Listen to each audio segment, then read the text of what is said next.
before we get started so that you can kind of see what we're going to play with. So we're going to mess around with this setup. So I have these little Funko Pop Care Bears. And if you're familiar with Funko Pops, pretty much all they do is rotate. You can rotate their head like 360. But of course you can move them back and forth, and I think to the right piece of music it could be a really fun movie. And after we get kind of our feet wet with that, once you have a sense of what we're doing, then I'm gonna bring actually an icy doll instead of a Blythe. And the only reason for that is that my icy is the only one who thank you, Wanda. My icy is the only one that has an Obitsu 24 centimeter, so she's really mobile. As you know, those bodies are just great for posing, and it lends itself beautifully to stop motion. So first I'm going to show you the example of what I did, which is why Casey invited me to do this. And this will also be a really good test to see how visible this video is. Let's see, where are we? How visible this video is to you guys. So how is that? Is that too blown out, or can you kind of see it clearly?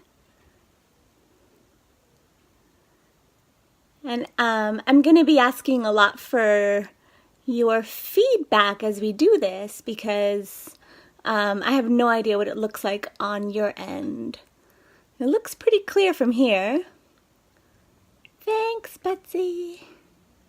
Okay, so this is the raw footage before I layered music on it and before I added any of the text. So it goes by really pretty quickly. It's a very simple plot, and this is just the first part. Then there was another part where I gave Ren a little hat that I made, and then they kind of jump around and celebrate.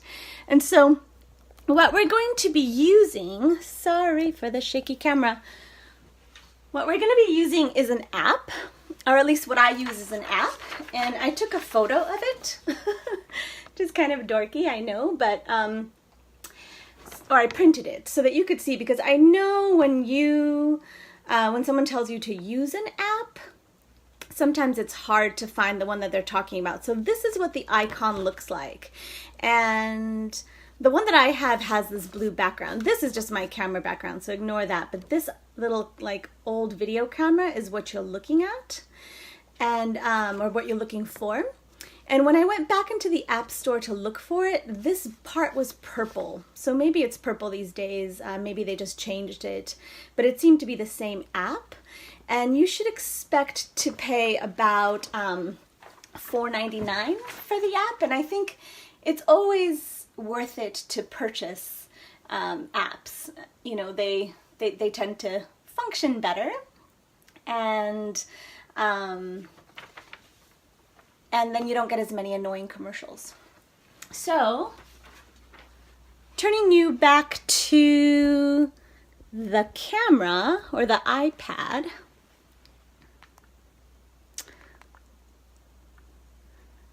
this is what the app looks like.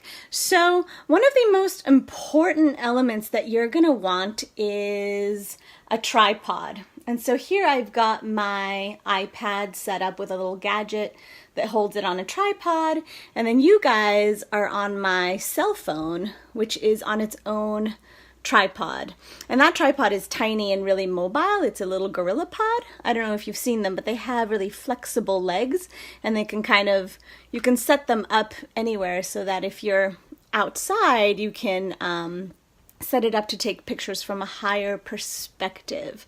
So let me get you as close as possible. And here we are. So let's see.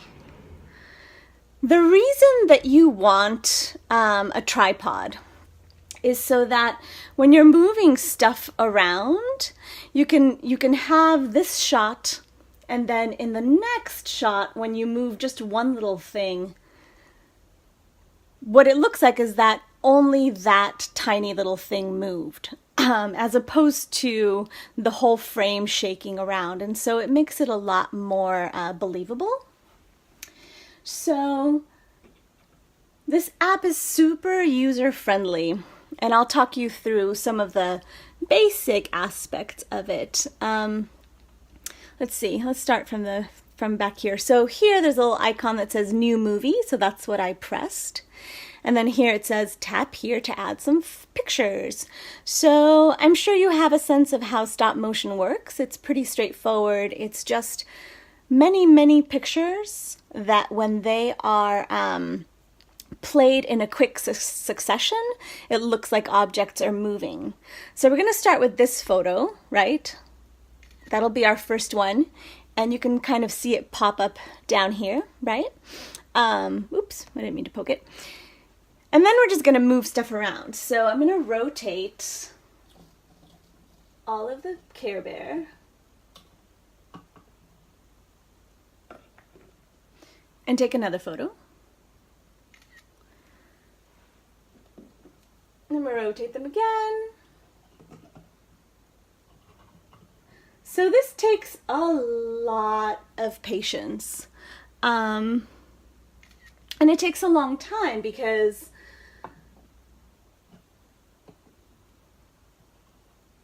it takes several photos to make something look like it moved just a little bit. And you have to kind of think in advance what you want it to look like. You could always plan it in advance, kind of like, so let's make them all fall forward. You could always plan it in advance, kind of like a storyboard, right? Where it's sort of like an outline where you draw out what you plan to do in advance, and then you can follow that storyboard, and it can help you make better decisions. I tend to just improvise.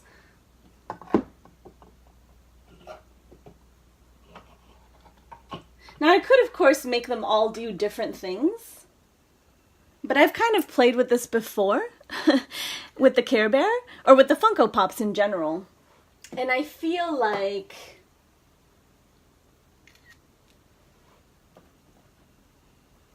it's a lot more effective when they're all doing the same thing. I tried to get really creative and make them do a bunch of different things, but since they are kind of limited,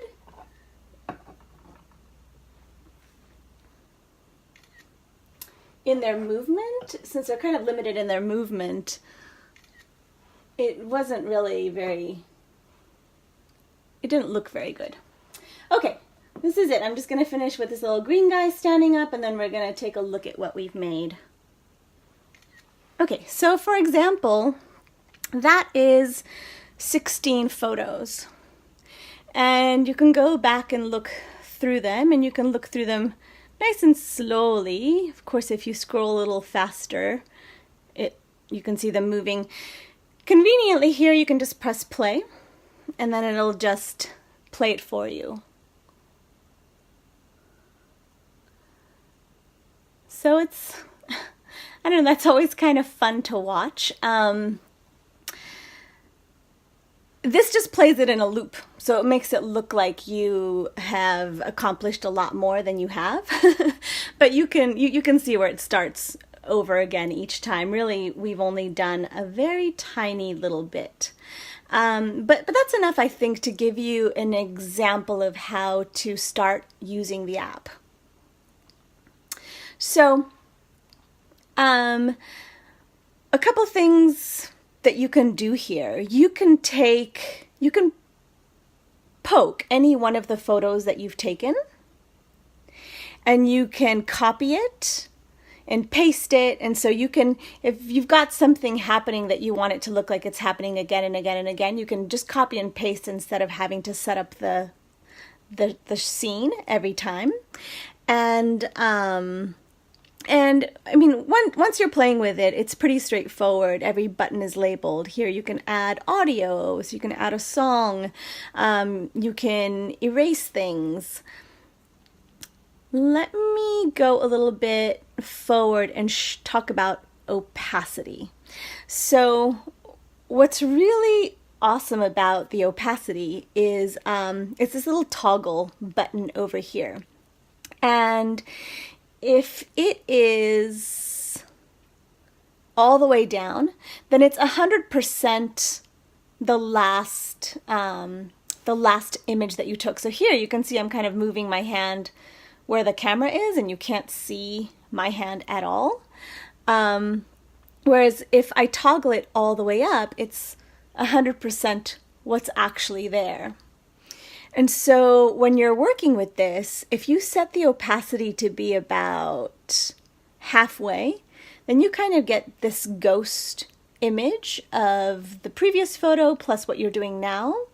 And that can help you line stuff up. Because, for example, if I were to accidentally knock this whole display over, if I were to make all of the Care Bear fall down, then I could go back and try to line them up as close as possible to what they were.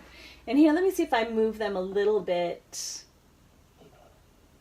from their position. If you can maybe see the ghost image. I don't know, maybe that's a little too subtle for this rendering, but it's a really helpful feature. So I'm going to, I think I'm going to move on to the Icy doll because she's a lot more interesting and we can do a lot more with her. I have brought the Icy doll on. Does that look pretty clear? And so here you can get a sense of a lot more detail. As you know, we can move their eyes around, the angle of the head, the angle of the arms, and all of that in combination. It's really great if your Blythe has sleepy eyes, because then we can also have moments of blinking. So here we go. We're going to start with just this. There she is standing. And here you can start to get a sense of just how tiny movements you can make in order to make it look like something is moving. So she's going to start to raise the violin towards herself. Actually, I'm going to put it back to 100% of what's behind the camera so you can see what I'm doing. So she just lifted it up a little bit. Every time I move, I take a picture. Right? It's really nice if you're doing this with a friend. And so you can just move the character and then they can maneuver the app, the buttons on the app. It's a lot faster that way. But I'm usually doing this solo, and the shortest, a minute-long movie can take a couple hours. Maybe I should take a moment to have her blink, huh? This beauty is by Zyder Dolls, by the way. I adopted her last year, and I adore her.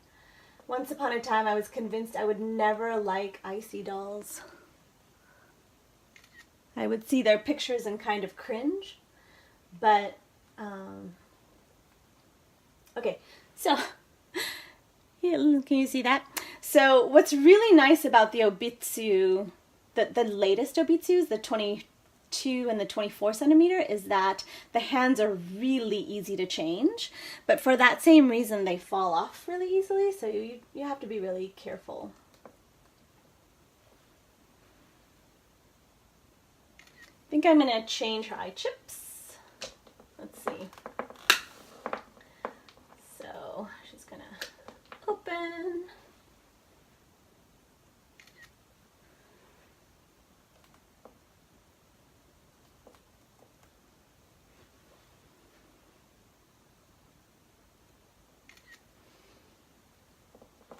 I'm sorry I'm not talking at the same time that I'm moving her.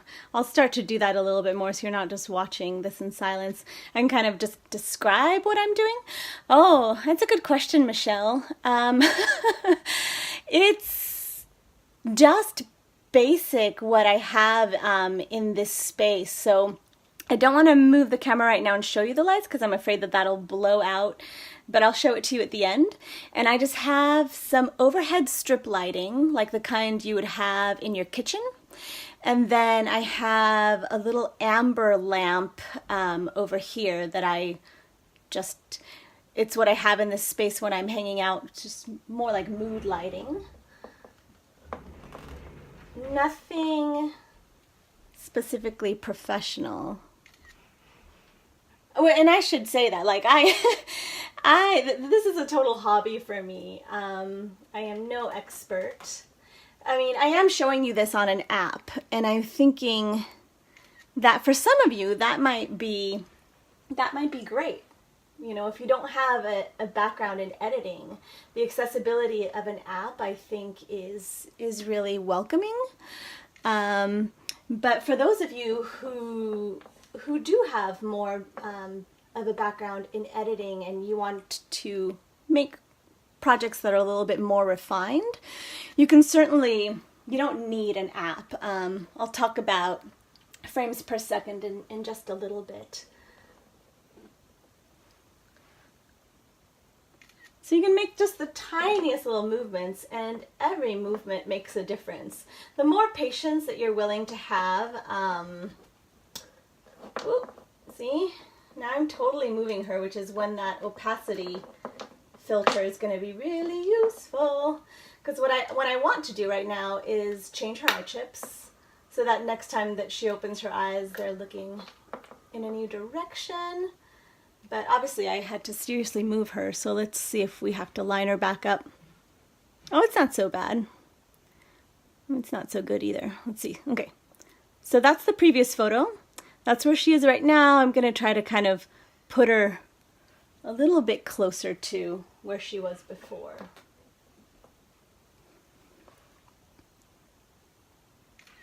Okay, back to you being able to see the full picture. She's going to close her eyes again to get, you know, the way violinists do when they really get into their music.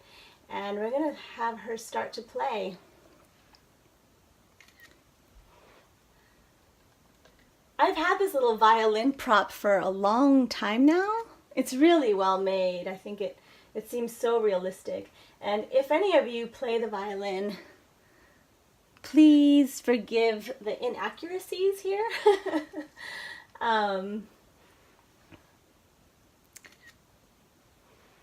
We're just gonna, this is a lot more make-believe than exact perfection and precision. Okay, so here I want to talk about copy and paste like I pointed out before. So you can see here, right? So if we were to take those two shots and layer them back and forth, then that's going to save us a lot of work. So let's go ahead and do that. I think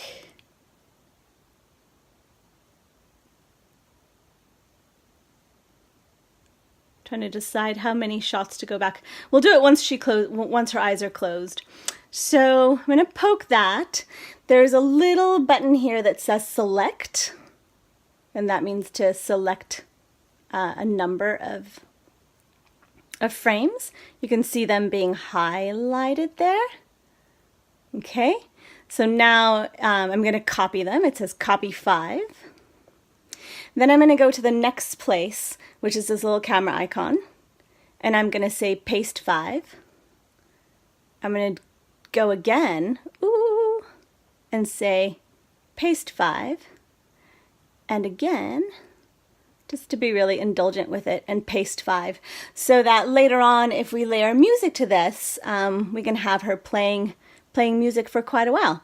So because we copy and pasted, and that was what, 3 times of paste, so that was, I cheated an extra 15 photos that I didn't actually take.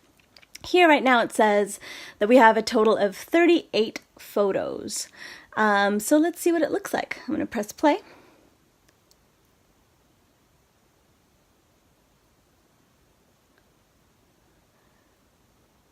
It's pretty believable, right? I kind of love this. So I'm not sure I finished my sentence. I've had this little violin prop for quite a while, but then when I was setting up this week, trying to figure out what the best examples to work with to show you would be, I got this idea to have her play the violin, and so I did a little test run the other afternoon, and I am really excited about this, about the possibilities with this little instrument. I think I'm going to try to make a couple different movies with it. At this point, I don't know, I'm going to put it up for a vote. Do you want me to add to this movie? Would you like to see her do a couple more things? Or do you want me to talk about the editing portion a little bit? Oh, thank you. We have a vote. Okay, well, we'll talk about editing and then we'll add to it a little bit. Okay, super. So awesome. Okay, now, ironically, I didn't really set myself up to show you the editing today. I'm sorry, Betsy, but this will be saved. This video will be saved. So if you're having any trouble seeing it, and of course for everyone else who just can't tune in at this time on a Sunday, these videos get saved to the group, it seems indefinitely. So you can check back in and see them over and over again if you want. Okay, so from the app, it just gets saved like a file to your photos, and I'm just going to talk in Mac because I am a Mac person. I don't really know PC very well, but I don't think it would be too different. Basically, from the app, you press a simple little button that says export the file, and it gives you a choice of where. So I always send it to my photos, to my camera roll. And then from my camera roll, I transfer it over to my desktop. And then on the desktop, you just insert it like one clump into it. Sorry. Let me describe clump. It's basically one file. It doesn't come as separate photos. It comes as one solid moving video. And you put that into your iMovie. So depending on how much experience you have using iMovie, you can make it very simple, or you can add all kinds of features and bells and whistles. You can just put music, for example, and it's always fun trying to choose a piece of music that you think works with your story. If you're very lucky and you have someone in your life who can compose something for you, or if you know how to use any of the music editing programs, I mean, you could go all out with this and make it a full production. I have, as you saw maybe earlier, you can add text, right? So you can break up the video. I mean, you can do it however you like. The way I have found it to be more successful is kind of like a silent movie where it goes to a black screen with the text, and so it just looks like the characters are sharing dialogue.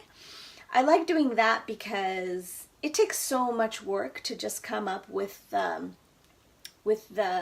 minute or 2 minute amount of footage of the stop motion, that when that's playing, I just want it to be visible. I don't want to layer anything else on top, like little speech bubbles. And so I prefer to do it like a silent movie where you break it up and then put the text.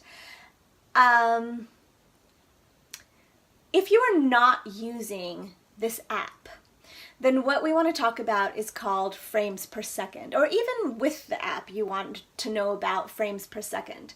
And that basically means, as you saw, we were taking a bunch of photos. Let me go back to the app to to show you what I'm talking about. We were taking a bunch of photos. And so each photo is considered a frame. And however many frames play per second is how quickly the video moves. So, for example, let me see here. I think we can do that setting with this little button. And here I've got it playing at 6 frames per second, okay? If we did it really slowly, like if we put it at 2, for example, you can see that it's just almost painfully slow, right? It sort of defeats the magic. And then if we were to do it really quickly, sorry, I don't want to exaggerate that much, but let's do like 10 frames per second. That's not it, I'm just rewinding. At 10 frames per second, it looks like this. It's so fast.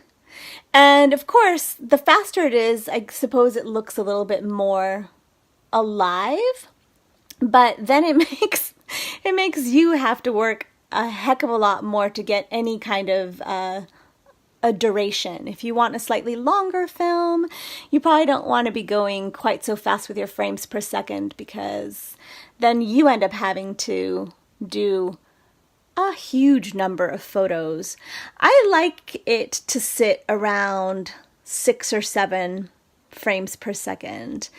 I like the charm that it's a little staccato. I feel like it gives you time to notice things a little bit more. And especially here, for example, I've got her leaning against a really shallow wall. So it's extremely easy for me to balance her. But if I were trying to do this in the middle of my living room or in the middle of the kitchen or outdoors, and I had to balance her on a darn chopstick every time, it could really be maddening. You need a very special amount of patience to not go crazy. So, those are things to think about. So, if you were not using the app, then your frames per second, it would be a lot more up to you to set those settings on your video editing program. So, for example, if I wanted it to be really good quality photos, and I used my a really good camera to take 100, 200 photos. Then I would put those photos into video editing, almost like you were going to do a slideshow, except you would want the duration of each frame to be extremely short. I mean, fractions of a second. And I actually haven't done it that way. I've only used the app, but I know that it's possible. It's just a lot more legwork on your end to make those settings. Does that make sense? I've used both iMovie as well as Final Cut. And of course, with Final Cut, it's a much more sophisticated editing program, and you can add a lot more to it. So, what do you think? Do you guys wanna see her move a little bit more? I'm thinking that what I'm going to do with this footage is I will take the time to edit it later today or sometime tomorrow, and then I'll post it back to the group so that you can see it in completion. What should we have her do? Maybe she's going to sway a little bit with her body.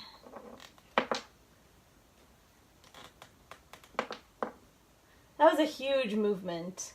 Ideally, with stop motion, you want to make the increments a little bit smaller. But since I mostly just do this for fun, I don't worry too much. The first university that I attended, I was studying dance, but they had a pretty large music, well, they had music and theater and film and all that, but they had a large animation department.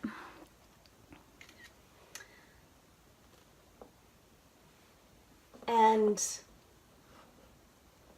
I really grew to have an immense respect for the art of animation. It takes so much skill and creativity.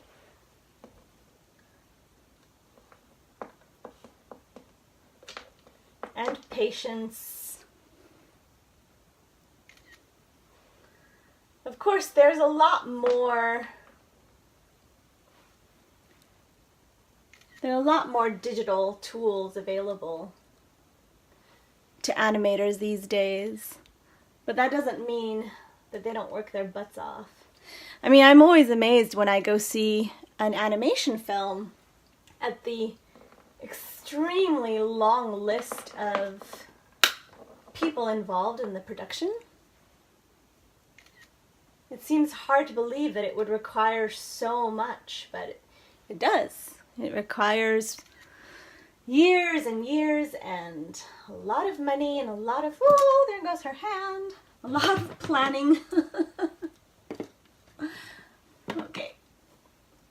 Easy to retrieve. It does make me nervous to travel around with the Obitsu 22 or 24 because I don't think it's, oops. I'm having her play, but it's not on her chin anymore, is it? So maybe she'll stop playing.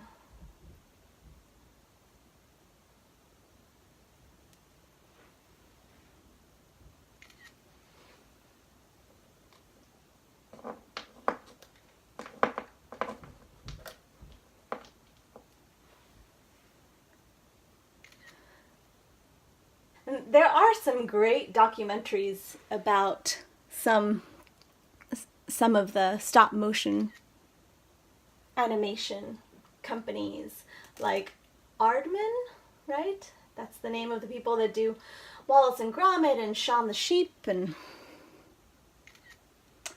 she's looking a little bit deadpan. Let's give her a little bit more expression here. Ah! She dropped her hand, or I dropped her hand rather. Oh yes, okay. We're gonna make her walk. Walking is really fun. So, when I start to make them walk, I really like to pay attention to where the feet are. It seems like an obvious statement, but I'll just go ahead and say obvious things since this is what we're doing. And so I like to keep one foot where it is as realistically as possible and move the other foot. You could always tuck away the pull charms if, let's see, if pull charms are something that bother you. So she's going to swing her leg forward. This is so easy with a wall for her to lean against. Part of the reason I haven't done very many stop motions with the Blythes is because if I wanted to do it in an open space, you would have to balance and rebalance them every time against something. And the whole chopstick game, it can be really challenging even just for one photo. So trying to make a whole scene with dozens or hundreds of photos is a little bit daunting.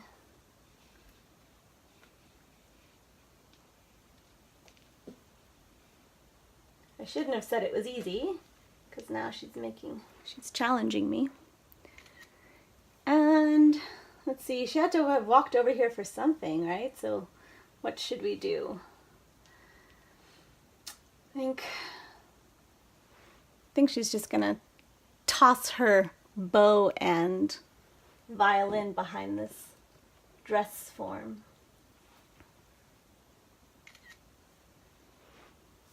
Oh, and so that's really fun, right? Because we can give her different hands. So right now she has like the little grip hand holding the bow. So when she drops it, her hand's gonna open. So first let me find that hand gesture.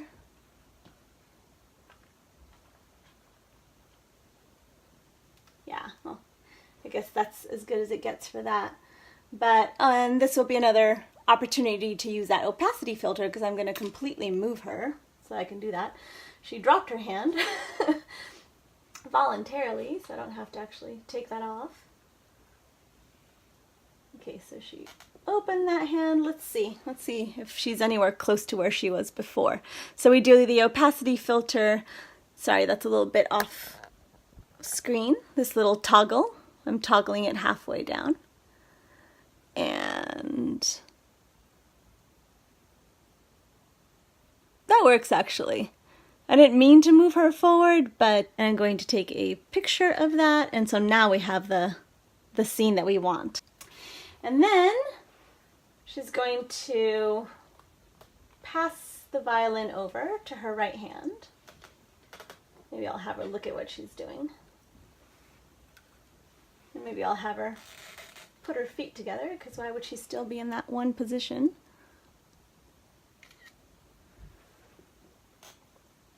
So she's going to let go of the violin from that hand.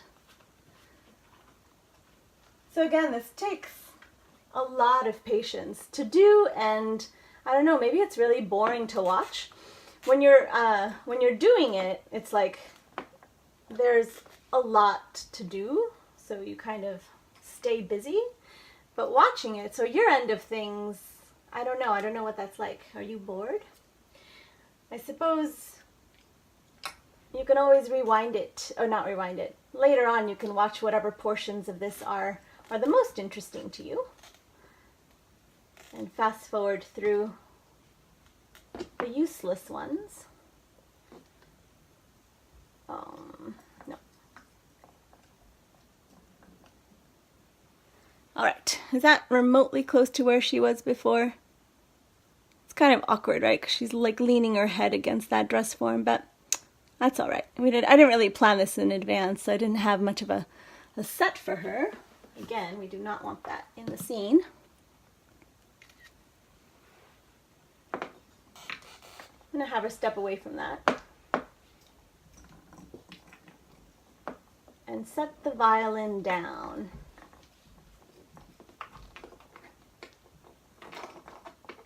Sort of careless of her to drop her violin on the floor, right? If I had thought in advance of what I was going to do, I would have put a table here, because the violin even has a little case, so it would be really cute to see her put it in the case. But maybe the story will be that she was practicing her violin and it sounded terrible and she just wanted it to be over. And I could actually relate to that, because when I was 7 years old, my mom forced me to study the violin, and I was horrible at it. I was so bad that when we gave a performance at the end of the year, my chair was so far in the back that I was practically in the curtains, which is sort of it was sort of demoralizing. I certainly wasn't encouraged to pursue music. But my sister was a musician, is the musician. I was always more interested in movement, so I ended up studying dance. And that's part of why this is so satisfying to me, is that on a micro scale, it's like choreography. And you do need to think a lot about what movement looks like, what a shift of weight would look like the opposition, for example, of how arms move when someone's walking. You know, it's not right arm, right leg, left arm, left leg, right? It's right arm with the left leg, left arm with the right leg. It's that opposition. Let me actually illustrate that. So there's that. When she steps forward with the other foot, the other arm is going to swing forward.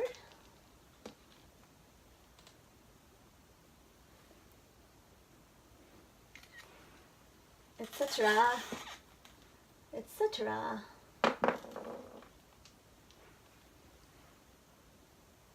And I don't know what she's thinking. She's either really happy that she left it behind, or she's starting to think about maybe the fact that she should have put it away better.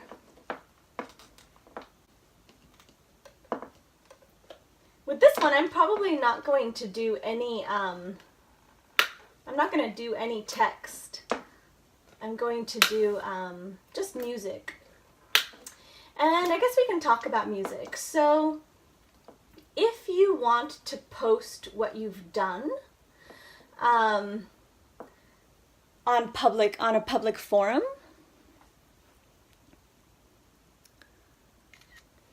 then you sometimes, well, you always rather should be cautious about what music you're using. Because the last thing you want is, after you've put so much work into something, is for the legal powers that be to come down and tell you that you don't have the rights to post your video because you're using a piece of music that you don't have the copyrights to. And of course it's really challenging to have, I wonder if she can look down. No, she's not built for that. The looking down, that shock of surprise that some Blythes can do, is really marvelous for this stuff, because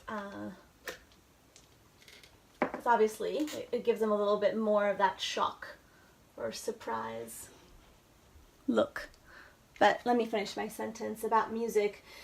It's hard to find music that is in the, what is that called? Creative Commons. So if you look up stuff in Creative Commons, it exists there because somebody has put it out there with different permissions, but very often permission for anyone to use. And in my experience, for that reason, a lot of that music is painful to listen to. And so I tend to use the loophole of classical music. As far as I can understand, except for some very specific pieces of music, you can use a lot of classical music without obtaining the copyrights for it. I tend to use a lot of ballet music because it's funny. It sort of has this embedded comedy to it, and it gives the films a special ambiance. So okay, let's see. We are now at 88 photos. Let's see what it's looking like. We'll play it from the beginning.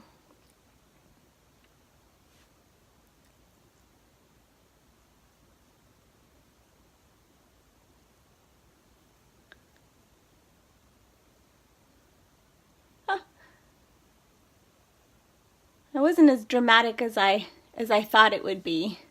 I thought it would look really careless of her to drop her violin, but I think it happened so quickly that it's not so terrible, unless you do play the violin and that makes your heart cringe. So let's see. I like it up to here. I like when she walks over, leaves the violin behind. It's always satisfying to watch them walk. This last part where she's kind of turning around and blinking and resetting herself is a little vague. I'm not as satisfied with that part of it. But that's because I sort of ran out of ideas. She walked away and she looked back, and I don't have a next activity for her in my head. So what I do want to talk about is the placement of the camera. I've had the camera in one place the whole time, and before I did talk about using a tripod and how important that is, because a tripod helps keep the consistency of the frame so that when your character is moving it looks really believable. But at the same time, your camera doesn't have to stay in the exact same spot the whole time. Because the frames per second happen so quickly, it is a good idea to have the tripod in one place for at least one series of shots. But then, you know, think about any movie that you watch. You have a far away shot where you can see the whole scene, and then you have a close-up shot where you can see more details of the person's face or maybe of their hands. And so you could set up your tripod farther away and closer to your character and from different angles, and at each place that you set it up, do several photos, and that's really going to add to the dynamics of your film. So like I said before, I am gonna put this to music and then post it. I might play with it a little bit more later on my own and refine it, make it a little bit better.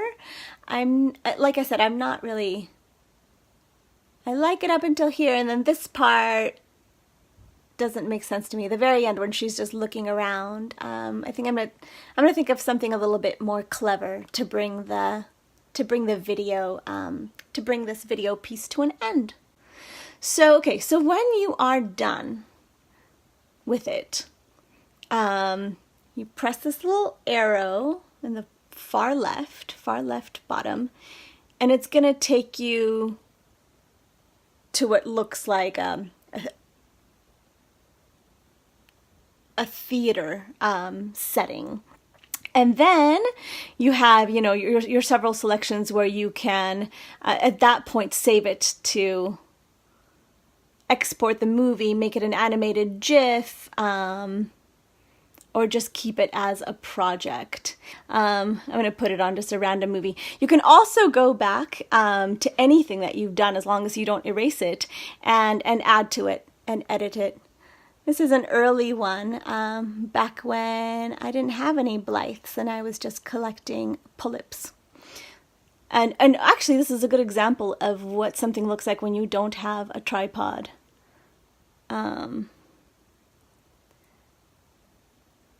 It's really messy. So I recommend a tripod. So I think what I'm going to do is scroll up on the on your comments and see if I've missed any important questions. So Betsy, so you move the camera rather than pinch to zoom. Yes, because in my experience, pinching to zoom doesn't work really well with the whether you're using your iPhone or an iPad. It gets blurry and grainy. So between shots, yeah, I would move where the tripod is to make it a little bit more clear. So if you just tuned in, right now I'm kind of going through comments to see if I missed any questions. On a scale, Ramina, is walking harder to do than most stop motions? Or is there something definitely more challenging? Gosh. I think it's all really challenging in terms of motion and of balance, because you're trying to keep the consistent scene and then you're trying to make it look as believable as possible. I think definitely like getting down to the ground and getting back up could be more challenging than walking, because you have to think about how many movements it would take, for example, for her to kneel down to the ground. And then, of course, their heads are so heavy that it's hard for them to balance in between motions. So I would say, Michelle, that getting up and down is probably harder than walking. Let's see. Do I have a background in art, or is it because of practice? So I did a lot. I've done a lot of video editing. For a while, I was filming weddings and then doing videos for, you know, people would hire me to film their wedding and then put videos together. And I did more than just, you know, document the wedding. I would go back and make slideshows, incorporating the photos and the video and try to make it as artistic as possible. So I think I've spent a lot of time with editing, and then with stop motion. I do feel that my background in dance and choreography helps, because I think I already talked about that, because I think about how movement progresses from one position to the next. Let's see. This probably looks really silly as I'm just staring at the screen, but I'm scrolling up through comments, and I don't think I missed any other questions. Please shout out again if there's something that you are very curious about, or a question that I've missed. I think I'm gonna wind this up, kind of be done with this tutorial for today. If maybe sometime in the future you want me to add to this, if people do come in and say that there are parts that they would like a little bit more clarity on, I would totally be open to doing that. Otherwise, enjoy your Sunday. I look forward to going back to this video myself and seeing what it looked like from your end. And this was a lot of fun for me. So thanks for inviting me to do this, Casey. And thank you all for watching. And have a beautiful Sunday. Bye.